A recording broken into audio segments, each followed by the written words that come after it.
शादी के पहले से ही विभा को कपड़े धोने का बड़ा शौक था। कभी नल के नीचे तो कभी तालाब के पास। अरे मेरी नीली वाली लुंगी नहीं दिख रही है। विभा की अम्मा, कहाँ रखी है लुंगी? अरे वो तो विभा ने परसों ही धोकर रखी थी आपकी अलमारी में, देखो वहीं होगी। वो ना मैंने आज धो दी, मुझे लगा कि गंदी हो गई होगी। अरे कैसे गंदी हो गई थी? उसे तो मैंने पहना भी नहीं। हे भगवान, इस लड़की के कपड़े धोने की आदत से परेशान हो गया हूँ मैं। जितना तो घर में राशन नहीं आता उससे कहीं ज्यादा डिटर्जेंट पाउडर का खर्चा है। इसकी शादी करवा दो, शादी जाए अपने घर में ही करे काम, फिर चाहे घर के कपड़े धोने हो या पूरे गांव के। हाँ ठीक बोल रही हो, देखता हूँ मैं कोई लड़का। वो दिन भी आ जाता है जब विभा को देखने लड़के वाले आ जाते हैं। लड़की मुझे अच्छी लगी। होने वाली सास कहती है, बेटी अगर कुछ पूछना है तो पूछ लो। वैसे तो हमारी लड़की बहुत ही शर्मीली है, जो बोल दो वो मान लेती है, इसे क्या पूछना होगा। अरे कैसी बात कर रही हो माँ, मुझे इन लोगों के घर रहना है, सवाल तो कई है। हाँ हाँ बेटा, पूछ लो ना, क्या पूछना है। आप लोगों के घर कपड़े कौन धोता है? सास का मुंह बन जाता है। देखो, अगर तुम ये कहना चाहती हो कि तुम्हें कपड़े धोने नहीं आते तो सुन लो, कपड़े मैं ही धोती हूँ, लेकिन तुम्हारे आ जाने के बाद मैं रुमाल तक नहीं धोऊंगी। अरे चुप रहना भाग्यवान, बहू बेचारी घर आई नहीं, उसे डराना शुरू कर दिया। वो क्या है ना बिटिया, अभी तक तो ये कल्लू की माँ ही धोती थी, लेकिन अब तुम्हारे पापा तो दहेज में वॉशिंग मशीन देंगे ही। तभी विभा की माँ बोल पड़ती है, सवाल भी पूछा तो क्या। वैसे भाई साहब, मशीन की तो फिर भी कपड़े धोने की कैपेसिटी होती है, मतलब जो बिटिया दे रहे हैं ना विभा, इसे कपड़े धोने का बहुत शौक है। ये आप लोगों के क्या आस पड़ोस गांव मोहल्ले सबके कपड़े धो दे और उफ तक ना करे। बाहर देखा नहीं आपने कितने कपड़े सूख रहे हैं, सब हमारी बिटिया ने ही तो धोए हैं। बस भी करो ना माँ, शर्म आ रही इतनी तारीफ सुनकर। और तो और एक दाग निकाल कर दिखाओ तो मान जाऊं। हाँ अच्छा अच्छा, माफ करना बेटा, मैंने गलत समझा। हमें तो रिश्ता बहुत पसंद है। और ऐसे जुड़ जाता है रिश्ता कपड़े धोने का शौक रखने वाली विभा का। उसकी शादी हो जाती है कोयला फैक्ट्री में काम करने वाले कल्लू के साथ। शादी के बाद अचानक विभा चिल्लाती हुई सास के पास आती है। सासू माँ, अरे सासू माँ कहाँ है आप?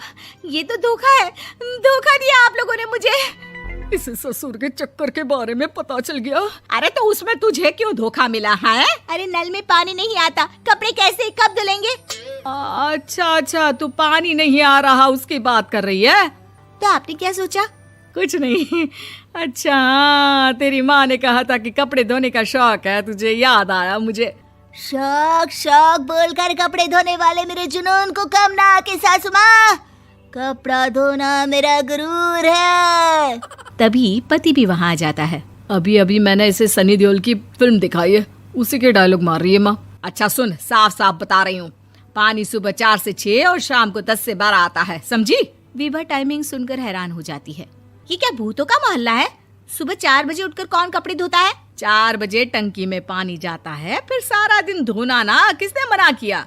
अरे कैसी बात कर रही हैं? 200 लीटर की टंकी में कितने कपड़े धो लूंगी मैं, सुबह ही उठ जाऊंगी मैं। अब क्या था, विभा सुबह 4 से लेकर रात के 12 बजे तक कपड़े ही धोती रहती। एक रोज सास पड़ोस से निकलकर कहीं जा रही होती है कि साथ वाली कहती है, हाँ कल्लू की माँ, जरा ये बताओ कि 2 साड़ी है, 2 ब्लाउज और एक पेटीकोट और एक नाड़े वाला लंबा कच्छा। हाँ तो? अरे तो क्या, कितना लोगी धुलाई ये बताओ। धोबन दिख रहे हैं हम क्या? हमारे पति सरकारी नौकरी से अभी अभी रिटायर हुए हैं और बेटा सुपरवाइजर है कोयला फैक्ट्री में। धोबन समझ रखा है हमें। हाय रे कल्लू की अम्मा, माफ कर दो, वो तो मोहल्ले में यही सब बता रहे थे कि तुमने बहू को कपड़ा धुलवाने के काम में लगा दिया है। सास को पड़ोसन की बात सुनकर गुस्सा आ जाता है। वो घर पहुंचती है जहां घर के बाहर ही इतने सारे कपड़े सूख रहे होते हैं जितने कि किसी धोबन के घर पर। अरे ओ कल्लू की दुल्हन, बाहर निकल। माँ जी यहीं आ जाओ, बाथरूम में चादर धो रहे हैं हम। अरे अभी हम धोते हैं, तुमको बाहर निकलो। ये आस पड़ोस वाले बोल रहे हैं कि हम बहू से कपड़े धुलवा धुलवा कर उसे कपड़ा धोने वाली बना दिए हैं। अरे छोड़ो ना माँ जी, किन लोगों की बातों में आती हो? आस पास के लोगों का तो काम ही होता है कि वो किसी तरह सास बहू को लड़ा दे। बहू सारे घर के कपड़े धोती है, ये क्या कम है? बोलिए।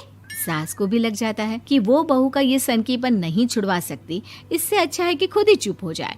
एक रोज सास और बहू मंदिर जाते हैं, जहाँ सास की साड़ी वहाँ खड़ी भीख मांगने वाली से मिलती है। माँ जी क्या बात है, आपकी साड़ी उस भिखारन से कितनी मिल रही है ना? हाँ हाँ देखो तो, दोनों की साड़ी मिल रही है। क्या बात है कल्लू की अम्मा, तुम खुद को तो अफसर की बीवी बताती हो और ऐसी सिंपल सी प्लेन साड़ी पहनकर घूमती हो। सिंपल और प्लेन नहीं है ये साड़ी। तो क्या सोने के धागे से फूल बने हैं? कुछ भी सासू माँ, कुछ भी। हाँ, बने थे इस साड़ी में सोने के धागे से फूल। मेरे पति लेकर आए थे मद्रास से स्पेशली मेरे लिए 10,000 की। ताहे भाई साहब इस भिखारन के लिए भी सेम टू सेम साड़ी लेकर आए होंगे 10,000 की। सास उस वक्त तो कुछ नहीं कहती, लेकिन बहू के साथ घर आती है और अलमारी से एल्बम निकाल कर लाती है। ये साड़ी देख रही है, ये वही साड़ी है जिसे मैंने अभी पहना था। इस साड़ी में ये जो चमकदार फूल दिख रहे हैं ना, ये सोने के धागों से काढ़े गए हैं। लेकिन तू लोकल वॉशिंग मशीन ब्रश से घिस घिस कर सारे फूलों को निकाल कर साड़ी प्लेन कर दी। मुझे माफ कर दीजिए सासू माँ। और तो और, जब मैंने तुझे तेरी गलती के लिए कुछ नहीं कहा, लेकिन तूने तो सबके सामने मेरा मजाक ही बना दिया। क्यों? बहू को समझ में